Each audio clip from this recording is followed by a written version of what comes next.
Bank থেকে বছরে 20 টাকা আর 436 টাকা কেটে নিচ্ছে। এটা ডাকাত না ভাই, এটা পিএম এর দুটো বিমা। পিএমএসবিওয়াই মানে প্রধানমন্ত্রী সুরক্ষা বিমা, মাত্র 20 টাকা বছরে।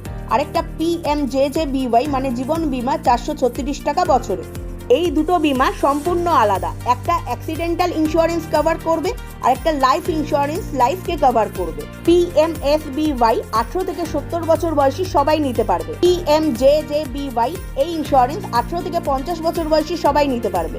পিএমএসবিওয়াই accidental death or total permanent disabilities 2 lakh, partial permanent disabilities 1 lakh. মানে অ্যাক্সিডেন্টের মৃত্যু হলে অথবা পূর্ণ বিকলাঙ্গ হলে এই 2 লাখ টাকাটা পাওয়া যাবে। অনেক সময় আমরা সম্পূর্ণ মারা যাই না, সেক্ষেত্রে 1 লাখ টাকা অবধি কভার করব। আর পিএমজেজেবিওয়াই এটা লাইফ কভার 2 লাখ টাকা রয়েছে এনি ডেথে, মানে যে কোনো ধরনের মৃত্যুতে এই 2 লাখ টাকাটা পাওয়া যাবে। তবে সরকারি এই দুটো বিমাতে নমিনি রাখাটা মাস্ট। আরও এই ধরনের ইনফরমেশন পেতে চ্যানেলটিকে এখনই সাবস্ক্রাইব করে দাও।